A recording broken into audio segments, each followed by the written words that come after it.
He still touched me every night.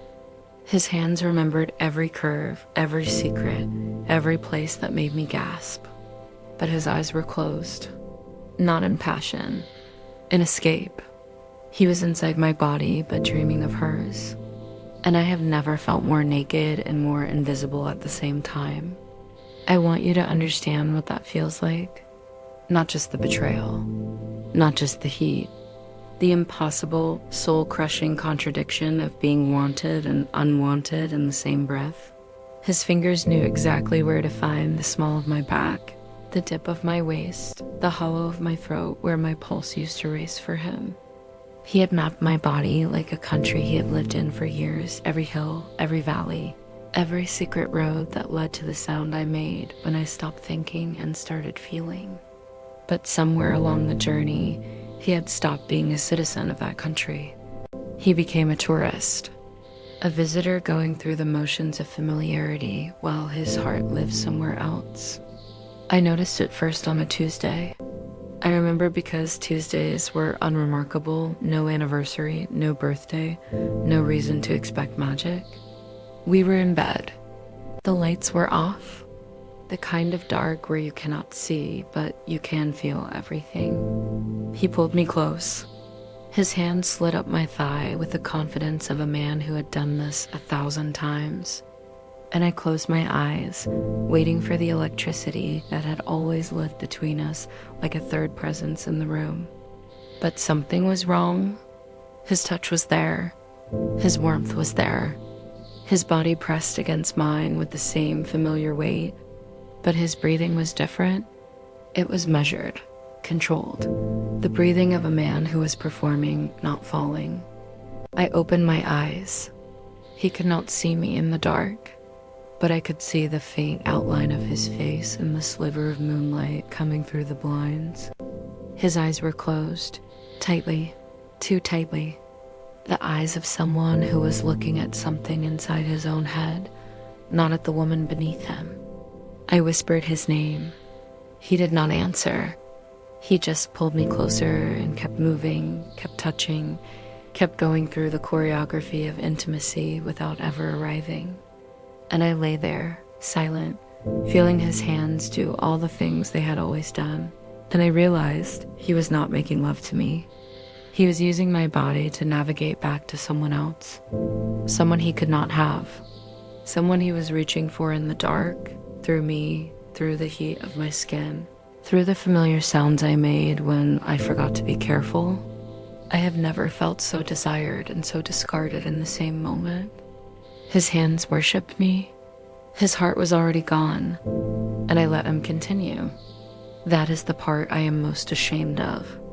I let him finish. I let him hold me afterward. I let him kiss my forehead and whisper good night in that soft, distracted voice that used to mean safety and now meant nothing. Because I was afraid. Afraid that if I stopped him, if I asked the question I already knew the answer to, I would have to admit that the man in my bed had been replaced by a stranger who looked like him, touched like him, but loved like a liar. The days that followed were a special kind of torture, because he did not stop touching me. That would have been easier. A cold shoulder, a locked bathroom door, a gradual, merciful distance that would have given me time to grieve. But he kept coming to bed, kept reaching for me, kept making my body remember why I had said yes to forever. And every time, his eyes stayed closed. Not the soft, blissful closing of a man lost in sensation. The tight, deliberate closing of a man who was afraid of what he might see if he looked at me. I became obsessed with his eyelids.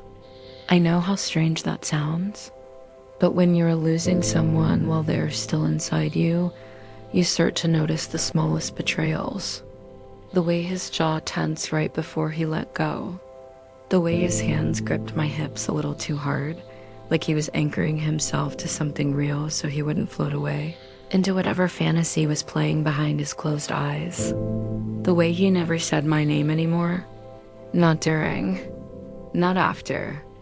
Just that generic, careful babe that could have been directed at anyone. I started testing him. Small experiments in the dark. I would whisper something intimate, something only I would say, just to see if he heard me. He never did. I would trace his spine with my fingernails the way he used to love, the way that used to make him shiver and pull me closer. He did not react. Not because the sensation was gone, because his mind was somewhere else, with someone else. And my hands, my voice, my body, they were just the vehicle. The warm, willing, familiar vehicle that took him to her every single night. I want you to understand how lonely that is. To be touched so thoroughly and seen so little. To feel your husband's hands memorize your body while his heart memorizes another woman's laugh. To be the wife he fucks and the stranger he forgets.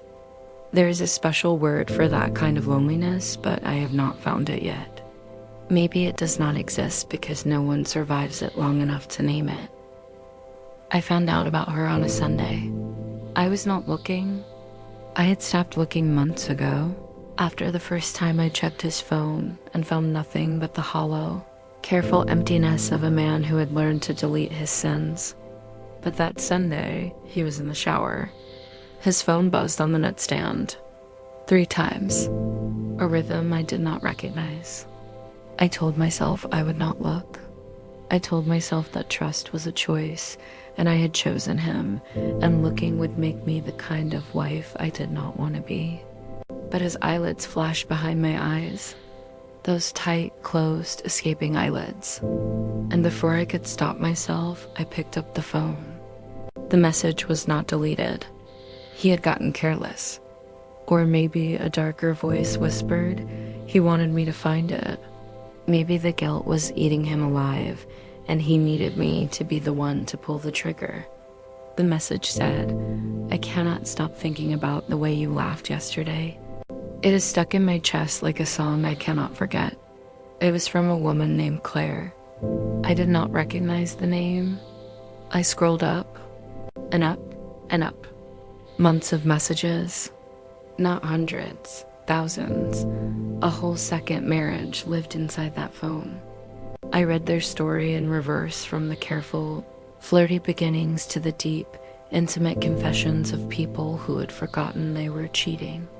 He told her about his childhood. The thing he never told me. He told her about the dream he had given up, the one about opening a small bookstore by the sea. He told me that dream once. I said it was impractical. He never mentioned it again. But he told Claire. And Claire wrote back, "You are not too old to start over. You are just too scared to admit you want more than this. More than this. More than me. More than the life we had built, the children we had raised, the bed where he still touched me every night with his eyes closed." I kept reading. I could not stop. It was like watching a car crash in slow motion, the glass already shattering, the metal already folding, but my foot still on the gas. He told her he thought about her when he was with me. He wrote, "Sometimes I close my eyes and pretend. It is the only way I can finish." I stopped breathing. Those words were not just a confession. They were a description of my life. Every night, every touch, every time his hands remembered my body while his heart escaped to hers. He had been using me, not as a wife, as a prop, a warm body, a stand-in for the woman he actually wanted.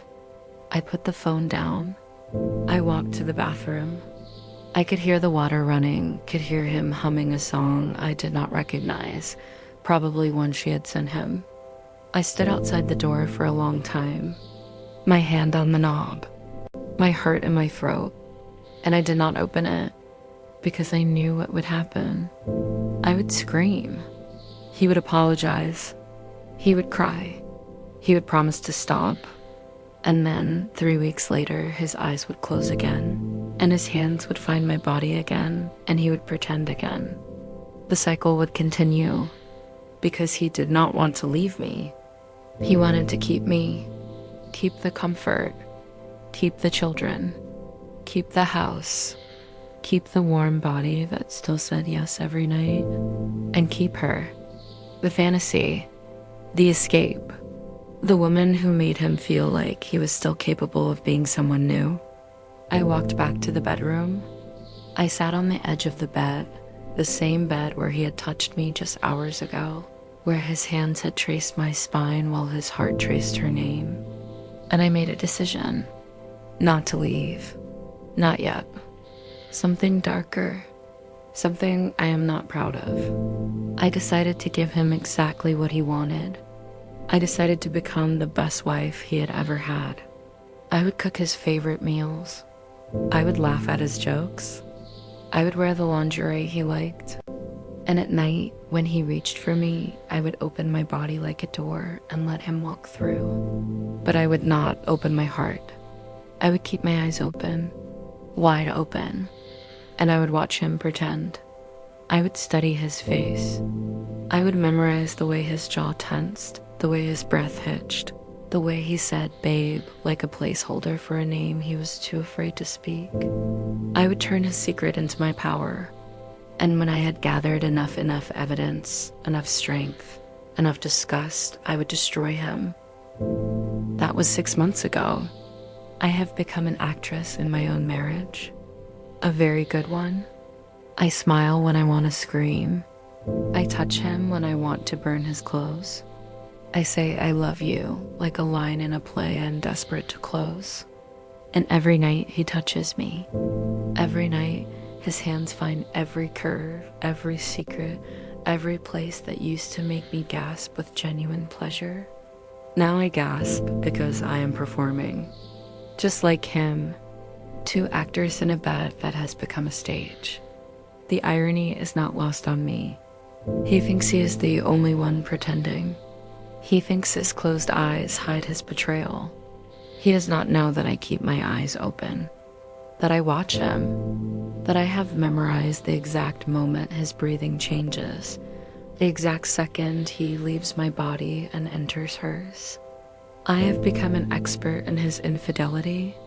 I can tell you which nights he talked to her that day based on how tightly his eyes are closed. I can tell you when she said something that made him feel young again based on how hard he grips my hips. I have turned his cheating into a science, and I have been collecting data. But last night something changed. Last night he opened his eyes. I do not know why. Maybe he felt my gaze. Maybe some animal part of him sensed that he was not the only one hiding. Maybe she had said something that broke the spell. I do not know. But in the middle of it, in the middle of his hands on my body, his breath on my neck, his rhythm that I had come to know better than my own heartbeat, he opened his eyes. And he looked at me, really looked at me. For the first time in over a year, his hands stopped moving. His body went still, and he whispered, "Where are you?" Not, "Are you okay?" Not, "I love you," but "Where are you?" As if he had just realized that I had left too, that while he was escaping to her, I had escaped somewhere else. Somewhere cold, somewhere quiet, somewhere he could not follow. I looked back at him. I did not smile. I did not cry. I just said, "I am right here." But you would not know that. You never look. He pulled away. He sat up. The moonlight caught the confusion on his face, the genuine, disoriented confusion of a man who had just realized his wife was a stranger. "What are you talking about?" he said, and I laughed. I laughed because it was the first honest sound I had made in months. I laughed because he had no idea. No idea that I had read every message. No idea that I knew about Claire, about the bookstore dream, about the way he closed his eyes to pretend I was her. No idea that I had been performing right alongside him, faking every gasp, every moan, every whispered yes that he mistook for passion. I laughed until tears ran down my face, and then I stopped. I looked at him, this man I had married, this man whose children I had born, this man whose hands still knew my body better than I knew myself. And I said, "I know about Claire. I know about the messages. I know that you close your eyes every single night and pretend I am her. And I have let you, because I was gathering the courage to tell you this. You did not lose me the night you started cheating. You lost me the night you stopped looking at me. The night your hands kept touching me, but your eyes saw someone else. That was the end. Everything since then has just been an epilogue. He started crying. Ugly crying. The kind of crying that comes from a man who has just realized he is not the victim of his own story. He said he was sorry. He said he would stop. He said he loved me. And I believed that he believed it. But love is not a feeling. Love is a behavior. And his behavior had been screaming the truth for months. He did not love me. He loved what I gave him. The comfort, the warmth, the willing body that never said no. I stood up. I walked to the closet. I pulled out a suitcase. He grabbed my wrist. His grip was desperate, familiar, the same grip he used when he pulled me closer in the dark. And for one terrible second, I felt my body respond. The years of training, the muscle memory of wanting him. His hand on my skin still had power over me, but I looked at his eyes. They were open, wide open, begging, and I realized he was not begging me to stay. He was begging me to keep pretending, to keep being the warm body that let him escape, to keep being the wife who did not ask questions. I pulled my wrist away. You still do not see me, I said. You see what you're losing. Those are not the same thing. I finished packing. I did not look back. Not because I was strong, because I had spent 6 months practicing not looking at him while he touched me. I was very, very good at it by now. I walked out the door. The cold air hit my face. I did not know where I was going. I still do not. But I know this. I will never again let a man close his eyes while he is inside me. I will never again be a stand-in for someone else's fantasy. I will never again confuse being touched with being seen. His hands still remember my body, but my body is finally learning to forget his. And that, I have decided, is the only happy ending worth writing.